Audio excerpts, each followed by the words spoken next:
그 복음 시리즈 우리 벌써 40번째 시간이 됐네요. 복음과 일하는 일꾼의 자세, 이런 제목으로 말씀 전할 때에 누가복음 17장 7절에서 10절까지 한 목소리로 우리 스크린을 보시고 같이 합독하시겠습니다. 너희 중 누구에게 밭을 갈거나 양을 치거나 하는 종이 있어 밭에서 돌아오면 그더러 곧 와 앉아서 먹으라 말할 자가 있느냐? 도리어 그더러 내 먹을 것을 준비하고 띠를 띠고 내가 먹고 마시는 동안에 수종 들고 너는 그 후에 먹고 마시라 하지 않겠느냐? 명한 대로 하였다고 종에게 감사하겠느냐?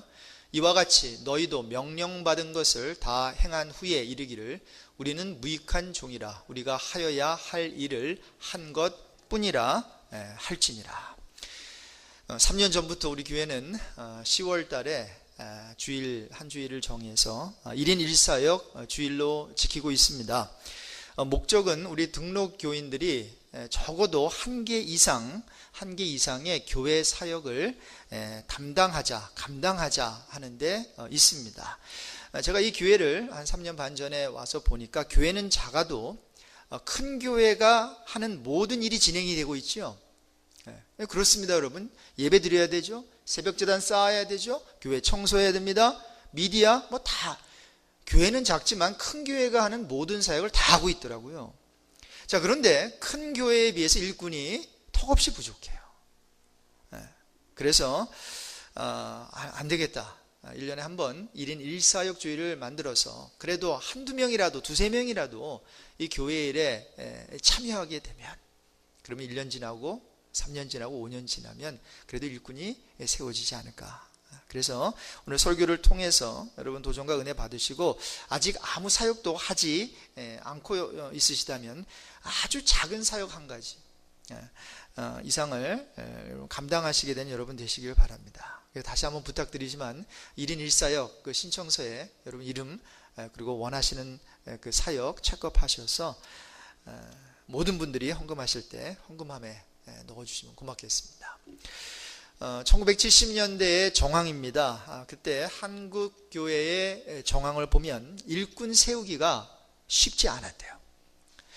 요즘도 만만치 않은데 그때 일꾼 세우기가 쉽지 않았던 그 이유는 요즘 세우기 힘든 이유와는 사뭇 달랐다고 합니다. 예를 들어서 교회에서 이제 괜찮은 어떤 안수 집사님을 이제 장로로 피택했지 않습니까? 그러면 그 다음 주에 그 피택받은 장로가 안 보인다는 거예요. 장로를 하지 않으려고 도망을 갔다는 거예요. 이유는 장로가 된다는 것은 십자가를 지는 일이기 때문이었다고 해요. 그래서 그만큼 부담이 되는 거예요. 그만큼 자신이 없는 거예요. 그래서 장로 세워주겠다고 하면 다른 교회 갔대요. 그런데 여러분 40여 년이 지난 지금은 여러분 장로로 피택되었다가도 교인총회에서 교인들이 뽑아주지 않으면 자존심 상해서 교회를 떠납니다. 그리고 자신을 장로시켜주는 교회를 찾는다는 거예요. 여러분 더 안타까운 사실은 교회에서 타이틀이나 어떤 직분을 주지 않으면 성도들이 섬기질 않는다는 거예요. 물론 우리 교회는 직분, 타이틀 상관없이 잘 섬겨주시는 분들이 많이 있습니다.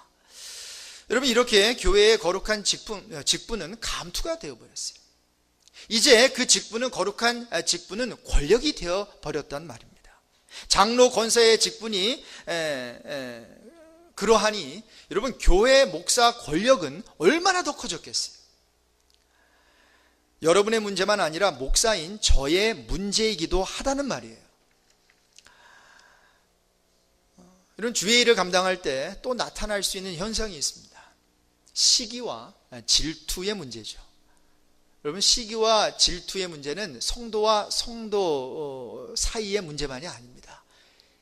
사역자들, 특히 이제 큰 교회 부교육자들 사이에도 그러한 시기와 질투가 자주 시험으로 찾아올 수 있어요. 여러분 이런 시기와 질투의 문제가 어디서 가장 치열한 줄 아십니까? 선교지래요. 선교지. 여러분 우리가 함부로 나갈 수 없는 그 선교지, 정말 우리가 선별해서 세워서 성령께서 보내시는 어떠한 그 귀한 종들 아닙니까? 자, 그런데 여러분, 현지 선교사들 사이에 주님의 일을 하면서도 불꽃 튀는 경쟁 의식이 치열하다는 그러한 보고를 종종 듣습니다. 그래서 어느 선교사님이 옆에다가 어떤 유치원을 세우면 다른 선교사님은 그 옆에다가 초등학교를 짓고, 초등학교 지으면 나는 중학교 지을래, 그러다가 대학교 짓고 막 그런다는 거예요. 어느 선교사님이 이러한 그래도 자그마한 어떠한 교회 건물을 지으면 그거보다는 나는 2층 건물을 지을래, 이러면서 선교지에서 하나님께서 주신 사명, 또 하나님께서 주신 비전을 이렇게 이루어 나가는 것이 아니라 그저 서로 비교하면서, 옆에 국수 공장 세우면 나는 빵 공장 세우고 말이죠, 강냉이 공장 세우고, 이러한 어떤 경쟁 구조가 되어 버렸다라는 것입니다. 여러분, 하나님의 주권을 인정하지 않고 이렇게 인기를 쫓는다면 당연히 여러분 상대방에 대한 어떤 헌담을 일삼게 되지요. 그리고 그러한 경쟁이 심해지면 정말로 몸싸움까지도 하는 그런 경우가 있어요. 그래서 여러분, 찰스 스퍼전 목사님은, 유명한 찰스 스퍼전 목사님은 목회자들이, 잘 들어보세요, 목회자들 뿐만이 아니라 성도 어떤 택함받은 또 세움받은 일꾼도 마찬가지일 것 같아요. 주의 종들이 비교의식을 갖고 경쟁으로 돌입하게 되는 그 순간 목회자는 자신의 심장에 날카로운 칼을 꽂는 것이다, 이렇게 얘기했어요. 여러분, 목회자들 뿐만 아니라 우리 모든 성도들은 이 비교의식, 경쟁의식에서 모두 벗어나야 됩니다. 그렇게 되기를 주님의 이름으로 축원드립니다. 한번 따라해 봅시다. 비교의식과 경쟁의식은 그 이유가 무엇이든지 간에 마귀적이다. 하나님의 일을 이루지 못한다. 여러분, 정말 그렇습니다. 어떤 상황에서 비교를 하든 어떤 상황에서 경쟁을 하든 이 비교의식, 경쟁의식을 가지고 주의를 하면 여러분, 이것은 마귀적인 것이고 하나님의 일을 이루지 못합니다. 자, 그렇다면 복음의 정신에 입각한 일꾼의 자세는 무엇인가? 오늘 여기에 대해서 제가 설교를 할 텐데, 여러분, 여기는 지금 우리 교회에서 안수 집사님 그 이상 그 어떤 직분을 받으신 분들도 있어요. 그러나 제가 여기서 일꾼이라고 하면 예수 믿는 순간 우린 그리스도의 일꾼이 된 거예요. 그리스도의 군사가 된 거예요. 그래서 나는 일꾼이 아니니까 나하고 상관없는 메시지네, 이렇게 생각하지 마시고, 여러분, 우리가 하나님의 일을 위해서 어떠한 봉사하고 또한 하나님의 교회를 섬기는 자로서 다음 몇 가지를 여러분 잘 마음에 이렇게 새기시고 또 되새김질 하시면서 몇 가지 포인트를 여러분 잘 기억하시면 앞으로 세움을 받는 분이나 지금 이미 세움을 받은 분들 더욱더 우리 교회를 위해서 멋진 저는 주의 일꾼이 될 줄로 저는 믿어요. 그래서 오늘 말씀 한번 잘 들어보시고 또 중요한 거 있으면 기록도 하시면서 한번 잘 함께 배웠으면 좋겠습니다. 자, 먼저 주의 일꾼은, 그 일꾼의 자세는, 주의 일꾼은 처음부터 없음이라고 하는 자리에 있음을 알아야 합니다. 그러니까 무슨 말인가 하면 하나님의 종으로서, 일꾼으로서 나는 nothing이라는 거예요.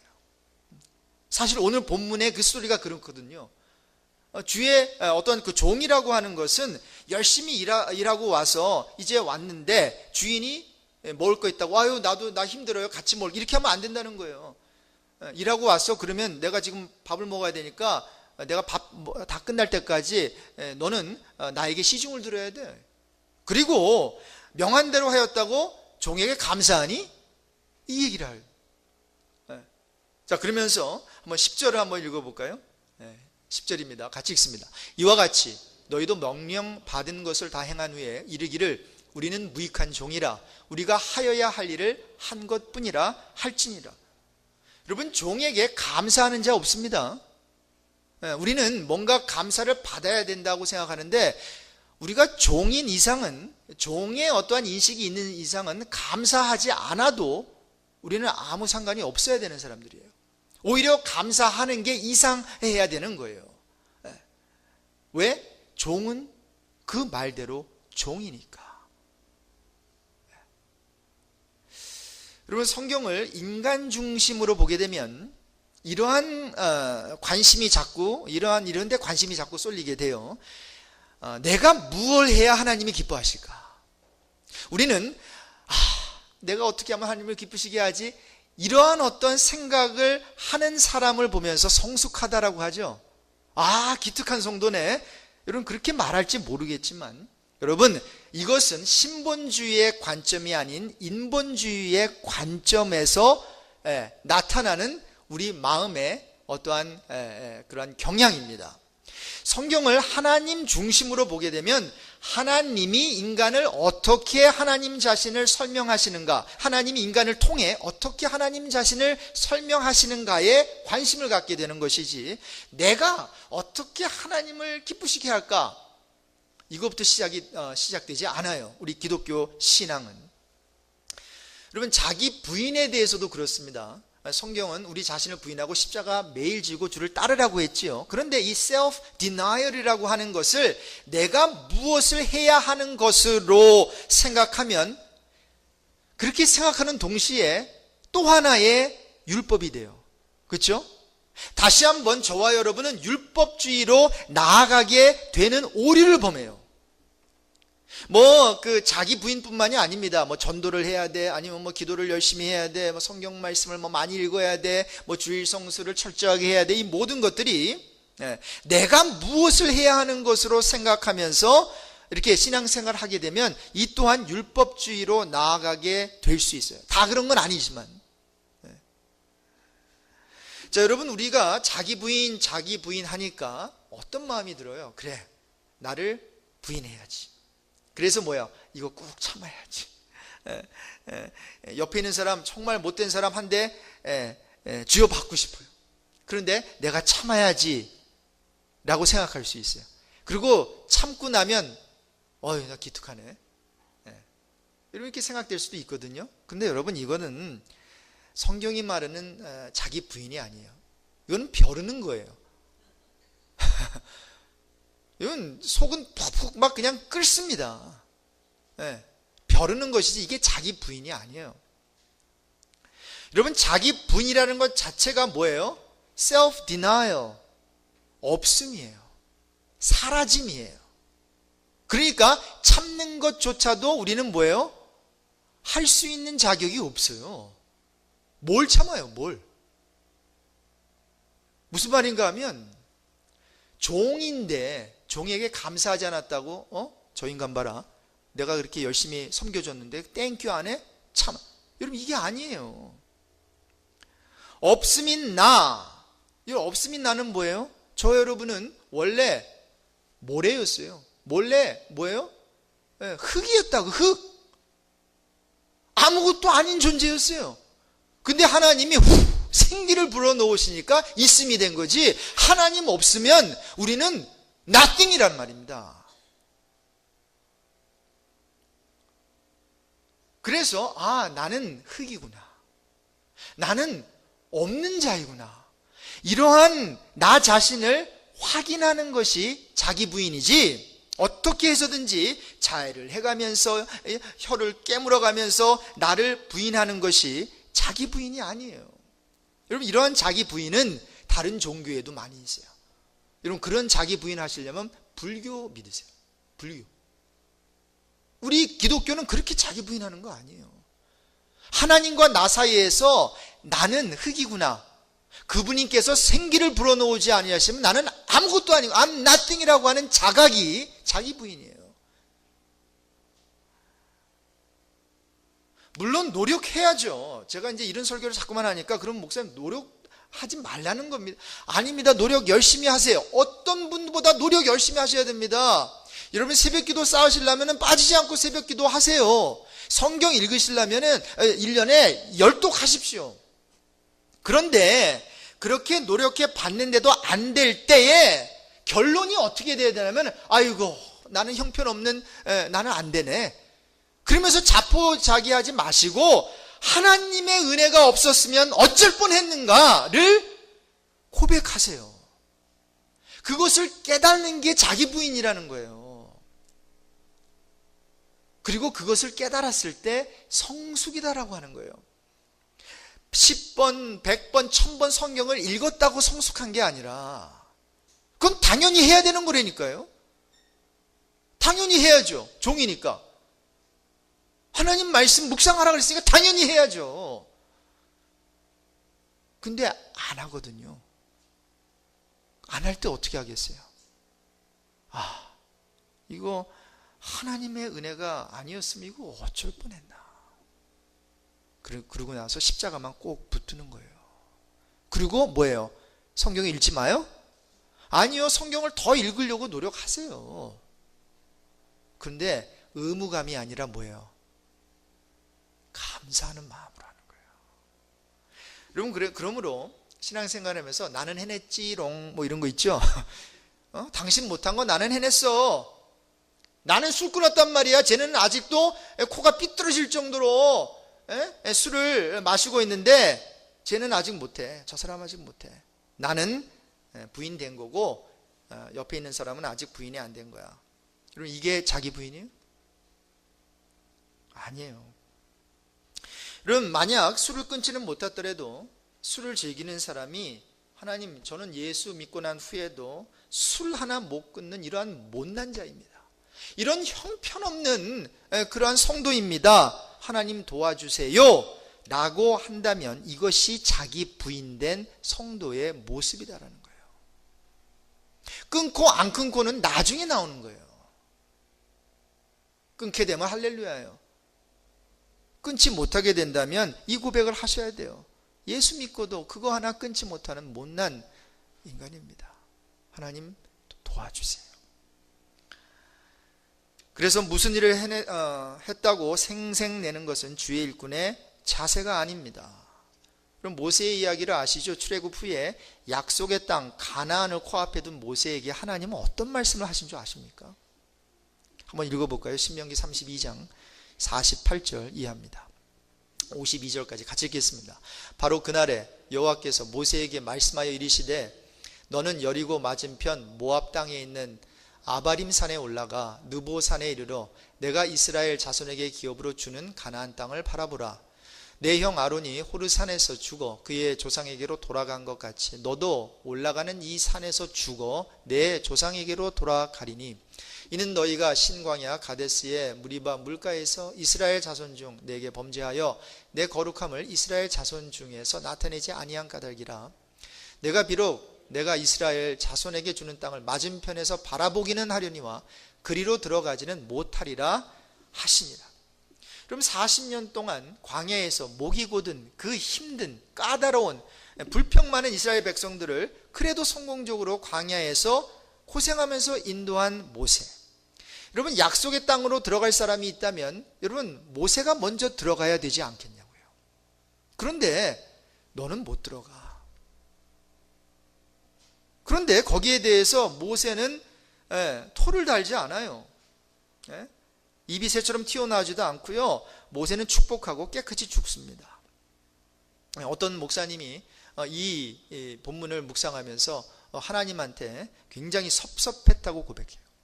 근데 그분이 계속해서 이 본문을 이렇게 묵상하는 가운데 깨닫게 된 게 있대요. 어느 날 그 목사님은 다음과 같은 이해를 했다고 해요.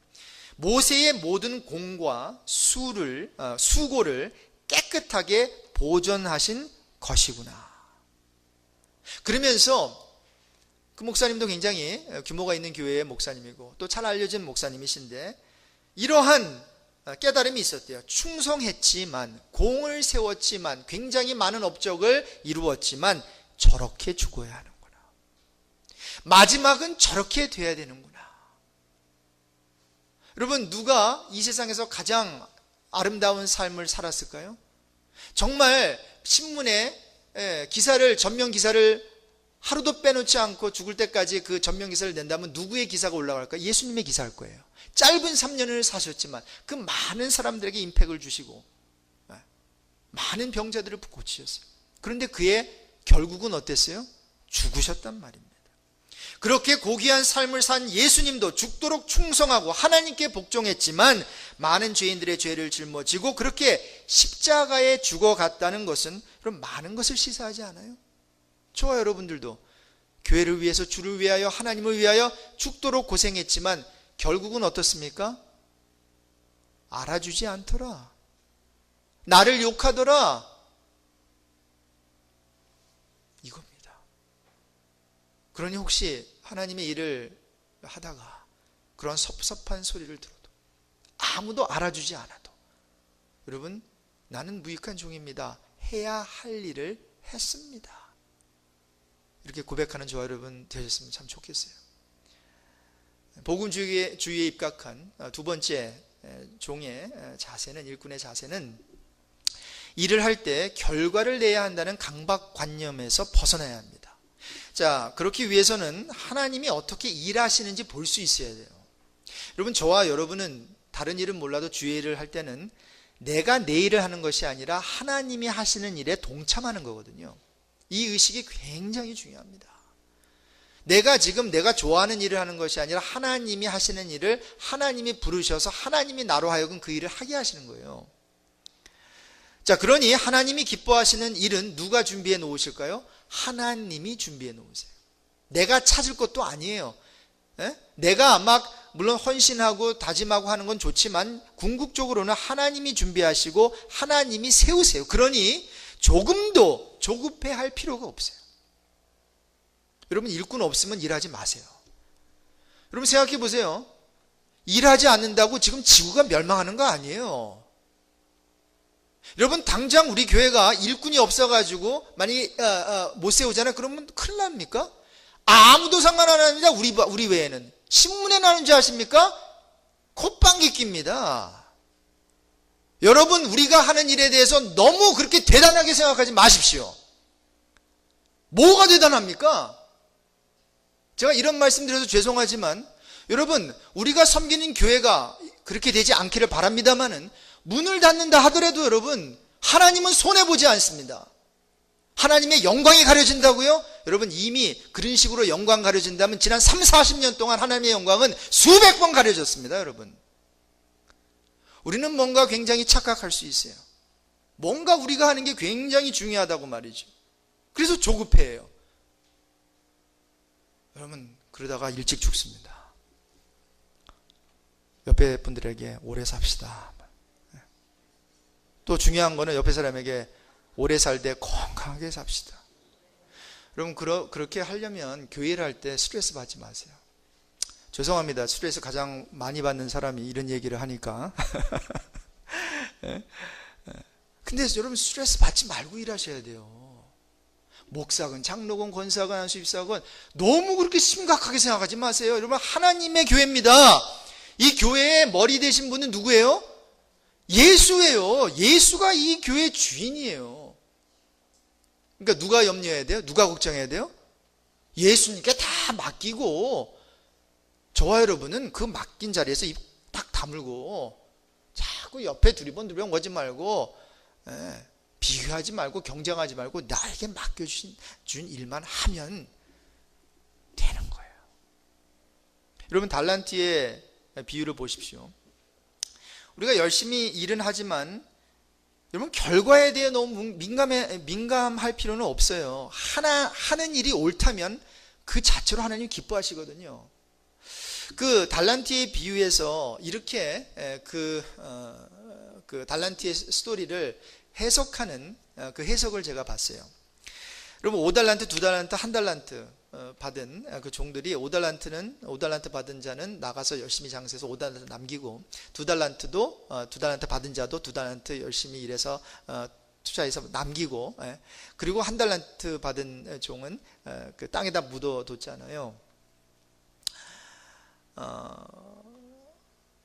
그러면서 거기서 포커스하는 것은 얼마큼 남겼다 안 남겼다가 아니라는 거예요. 그러면 그 포커스, 달란트 비유의 그 펀치라인은 무엇인가?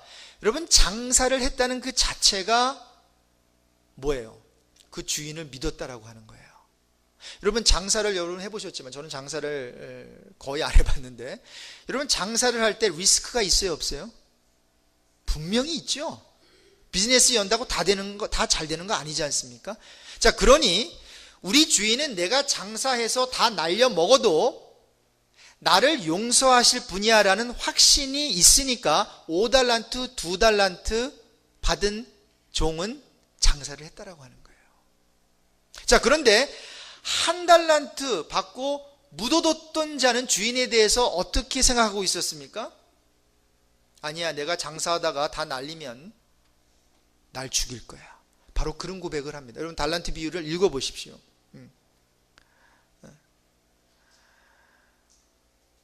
당신은 심지 않은 데서 거두는 분이십니다. 그러니까 굉장히 인색한 주인으로 알죠? 뭐예요? 그분을 신뢰하지 못한 거예요. 그래서 이 종은 확실한 근거만 있을 때만 투자하고 일해서 이윤을 남긴다라고 하는 생각. 그러니까 자기의 어떠한 열심, 노력, 이 자원을 바탕으로 무엇을 만들어내라고 끊임없이 요구하는 분이, 그러니까 악한 분이에요. 이 사람이 생각할 때는 그분이 바로 자기 주인으로 생각했어요. 그러니까 더 나아가서 하나님이죠. 여러분, 이렇게 생각하는 것이 하나님이 무서워서 일하지 아니하고 하나님이 무서워서 일하고 하는 이러한 생각이 바로 율법주의라는 거예요. 그러니까 그 달란트 비유에서도 우리가 볼 수 있는 것은 율법주의와 율법주의와 신본주의를, 인본주의와 또 신본주의를 거기서 좀 설명하고 있는 거예요. 결국 한 달란트 받은 그 종은 인본주의로 생각했어요. 율법주의 스피릿으로 충만한 자였어요. 5달란트, 2달란트 이 사람들은 하나님 중심, 하나님을 제대로 알고 있어요. 내가 열심히 일하다가 잘 안 돼도 망해도 우리 주인은 나를 받아주실 거예요. 여러분, 그러한 자세로 일하는 저와 여러분 되시길 바랍니다. 그러다가 이윤을 남겨요. 그러다가 열매를 맺어요. 할렐루야입니다. 그러나 만에 하나 아무 열매가 없네요. 그래도 뭐예요? 일한 자체, 그것을 가지고 그 주인을 신뢰하며 그 하나님을 신뢰하며 열심히 일했던 그것에 우리 하나님은 기뻐하신다고요. 그것으로 좋게요. 세 번째, 복음주의에 입각한 일꾼의 바른 자세는 남의 꿈과 계획을 나의 것보다 우선시하는 것입니다. 남의 꿈과 계획을 나의 것보다 우선시하는 거예요. 여러분, 진정한 종의 정신을 한마디로 표현한다면 무엇이 될까요? Servanthood, true servanthood. 거기에 대한 답은 남의 꿈과 계획이 나의 것보다 우선하는 건 아니에요. 나는 종이니까 남을 섬기는, 그러니까 내 삶, 나의 바램 이것이 아니라 그 섬기는 자의 뜻, 바램, 이것이 우선시 되는 거죠.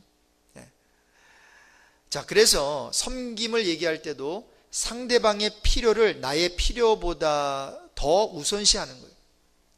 나의 필요보다도 주님의 몸된 교회의 필요를 우선시하는, 이게 종의 정신, 그리고 섬김의 정신이지요. 나의 감정과는 아무 상관이 없어요. 나는 종이니까, 나는 그 사람의 종이니까 내가 감정이 있든 없든 나는 섬겨야 돼요. 섬기지 않으면 어떻게 해요? 원래 종은 죽여버리죠. 노예는 죽여버리는 거예요. 주인이 하라는 대로 해야죠. 피곤해요, 기분 나빠요, 억울해요. 종이 그런 얘기 합니까? No. 만약 그런 얘기를 한다면 자기가 종이라는 종자도 모르는 사람입니다. 여러분, 저와 여러분이 하나님의 종으로 부르심을 받았다, 일꾼으로 부르심을 받았다라고 한다면 그러한 깨달음이 있어야 됩니다. 나의 감정, 나의 자존심, 나의 자아 내려놓으세요. 종이 무슨 그런 것이 있습니까?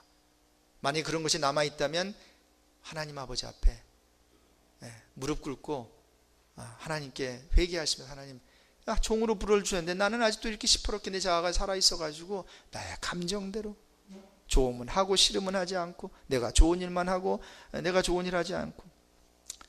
제가 이렇게 설교하지만 바로 그렇게 하는 사람이 누굴까요? 바로 박성호예요. 다른 말로 하면 죄송합니다, 그런 사람 따라해 봅시다. 그런 사람이, 자, 손가락으로 이렇게 하고 바로 나다. 여러분, 이런 고백을 하면서 아닌데, 이렇게 하면 한번 저를 찾아와 주세요. 그런 분과 함께 일하고 싶어요. 정말 그렇다면 정말 그런 데서 자유함을 누리셨다. 그러나 여러분, 저와 여러분 모르는 그 사이에 저와 여러분은 감정에 철저하지 하나님의 부르심에 철저하지 않아요. 나의 어떠한 기분에 철저하지 하나님이 시키는 일에 철저하지 않습니다. 그러니까 솔직하게 우리는 고백해야 되겠죠. 자, 그래서 남의 이익보다 다른 사람의 이익을 우위에 둔다는 것을 이제 두는 것이 바른 종의 자세인데, 여기서 적용 포인트 제가 세 가지를 끌어낼게요. 이 포인트에서, 세 번째 포인트에서 남의 꿈과 계획을 나의 꿈보다 우선시하는 것에 대해서. 첫 번째, 위의 사람은 여러분 성공시켜 주십시오. 그러니까 이것이 교회에서도 마찬가지고 직장에서도 마찬가지고 여러분 사회생활 하실 때도 마찬가지고, 뭐 직장 가면 뭐 상사가 있지 않습니까? 그리고 이제 같은 동료가 있고 이제 아랫사람이 있는데, 교회에서도 뭐 이제 리더들이 있고 그 다음에 같은 성도들이 있고 또 내가 섬겨야 될 뭐 다락방원들이 있는데, 첫 번째, 위의 사람은 어떻게 해준다고요? 성공시켜 주셔야 돼요. 여러분이 섬기고 있는 어떠한 그 주인이 있다면 그 주인을 성공시켜 주는데 포커스 하셔야 돼요. 내가 어떻게 뭐를 일을 편하게 할까? 내가 어떻게 하면 내가 이름을 낼까가 아니라, 내 이름이 아니라 내가 섬기는 그 위의 사람은 성공시켜 주셔야 돼요. 여러분, 그런 교회가 잘 되고요, 그런 직장이 잘 됩니다. 두 번째, 동료들은 돌봐주는 거예요. 나의 일만 하는 것이 아니라 옆에 같은 일을 하고 있잖아요. 그러면 서로 돌봐주는 거예요. 케어하는 거예요. 그리고 아랫사람은 어떻게 할까요? 키워줘야 돼요. 여러분, 한국 축구가 요 세 가지를 했으면요, 지금 2002년도 월드컵 4강 그 신화를 다시 이룰 수 있을 거예요. 우리 히든크 이뤘잖아요. 물론 홈그라운드 애드밴티지가 있었지만. 그런데 이거 못합니다. 이거 잘 못해요, 한국 사람들. 위에 사람은 험담해요. 동료들은 돌봐주는 게 아니라 경쟁해요. 아랫 사람은 조금만 올라 그러면 짓밟아요.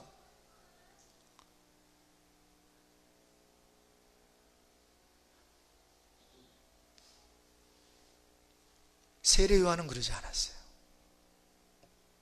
세례 요한은 예수 그리스도보다도 6개월 먼저 태어난 형님뻘. 그런데도 예수님 등장하시기 전까지는 그분이 슈퍼스타예요. 그분에게 다 와서 세례받았어요. 그런데 예수님이 오시고 나니까 다 그 예수께로 가서 이제 막 모이게 되는 거예요. 그랬더니 제자들이 사뭇 못마땅해서 자기네들 스승인 세례 요한에게 말하는 거예요. 선생님, 지금 당신의 별이 지고 있습니다. 요단강 저편에 있는 저 사람에게 사람들이 다 몰려가고 있습니다. 불만 어린 보고를 했습니다. 근데 여러분, 제자들의 불만 섞인 보고를 받은 세례 요한이 어떤 대답을 했습니까? 그 세례 요한의 대답 속에 성도의 삶의 원리의 정수가 들어가 있고, 또한 특별히 일꾼의 바른 자세가 들어가 있어요. 스피릿이 들어가 있어요. 저는 이 스피릿을 좋아합니다. 그래서 저는 성경에서 가장 좋아하는 인물이 세례 요한입니다. 같이 한번 읽어보겠습니다. 요한복음 3장 27절에서 30절까지. 요한이 대답하여 이르되, 만일 하늘에서 주신 바 아니면 사람이 아무것도 받을 수 없느니라. 내가 말한 바 나는 그리스도가 아니요 그의 앞에 보내심을 받은 자라고 한 것을 증언할 자는 너희니라. 신부를 취하는 자는 신랑이나 서서 신랑의 음성을 듣는 친구가 크게 기뻐하나니 나는 이러한 기쁨으로 충만하였노라. 그는 흥하여야겠고 나는 쇠하여야 하리라 하니라. I love it. 저는 이 세례 요한의 고백 너무나 좋아요. 저는 일을 할 때 이러한 스피릿을 가지고 일하고 싶고, 이러한 스피릿을 가지고 팀 미니스트리를 하고 싶어요. 내가 슈퍼스타가 되는 것이 아니라 옆에 있는 사람을 세워주고, 신랑이 세움을 받는 것을 보면서 신랑의 친구도 기뻐하고 박수 쳐주고 나는 뒷전으로 사라져버리는, 여러분 얼마나 멋집니까? 아멘? 우리 예림이 그렇게 될지어다. 그 자가 큰 자예요. 여러분이 아멘 하니까 애기가 아멘 하잖아요.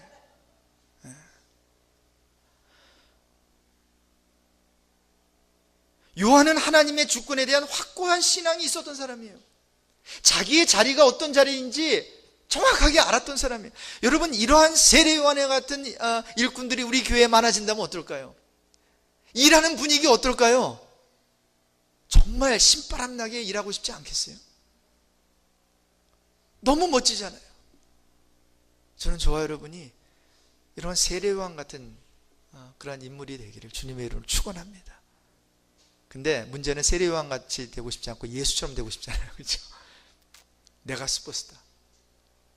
자, 네 번째, 항상 일이 내 마음대로 되어야 한다고 생각하는 짐을 버릴 수 있어야 돼요. 그리고 버려야 돼요. 이것이 복음주의에 입각한 좋은 일꾼의 자세입니다. 우리 예수님께서도 십자가 지시기 전에 정말 간절하게 3번이나 기도하셨죠. 주여, 아버지여, 만일 가능하면 이 잔을 내게서 지나가게 해주세요. 그러나 뭐예요? 나의 원대로 마옵시고 아버지의 원대로 해주세요. 여러분, 이것이 저와 여러분의 소원이 되어야 됩니다. 교회 일을 할 때 내 원대로 이루어지지 마시고 하나님의 원, 하나님의 뜻이 이루어지는 것을 바랍니다. 자, 이 같은, 저는 이것을 능력이라고 생각합니다. 자기 주장 포기. 그런데 이 같은 능력은 복종 훈련을 통해서만 얻게 됩니다. 내가 원하는 것, 내가 원하는 때, 내가 원하는 방법을 내려놓는 힘을 버거울 수 있는 복종 훈련을 통해 얻게 돼요. 그러니까 내가 복종하는 것을 모르는 사람은 이거 내려놓지 못해요. 그리고 이 네 번째 포인트인 항상 일이 내 마음대로 되어야 한다고 생각하는 짐을 버릴 수 없어요. 나의 방법을 내려놓을 수 있는 구체적인 방법 중 하나는 양보를 하는 것입니다. 여러분, 하나님의 일을 하면서 양보해 보신 적 있으세요?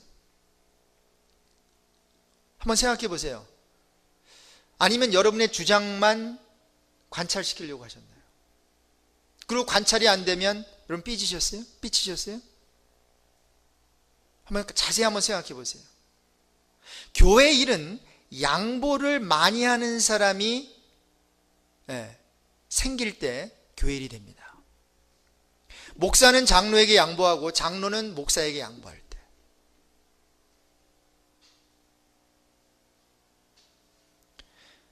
다락방원은 다락방장에게 양보하고 다락방장은 다락방원에게 양보할 때.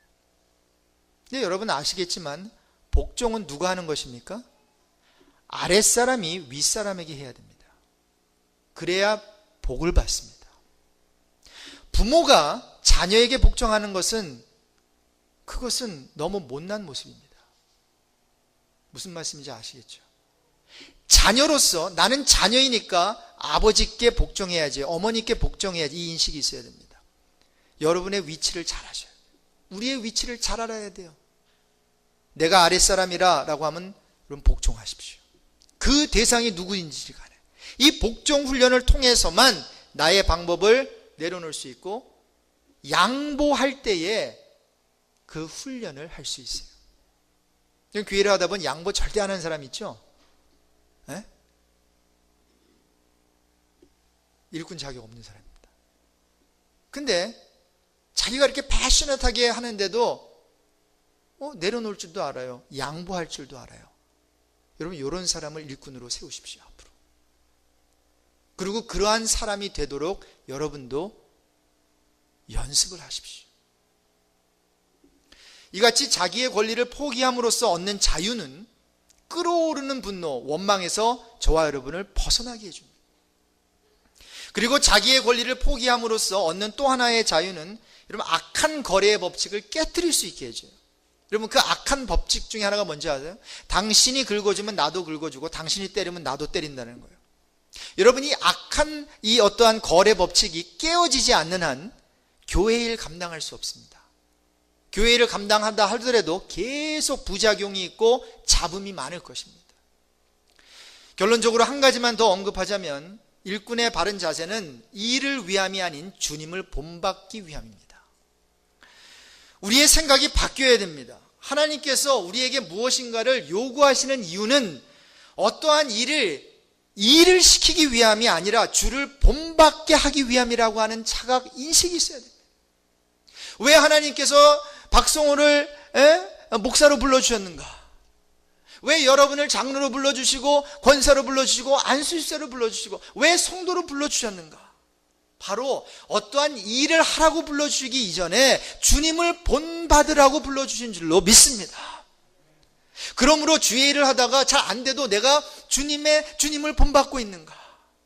어떤 사람이 일을 잘 못해요. 그러나 그 사람이 일은 잘 못하지만 주님을 본받고 있는가?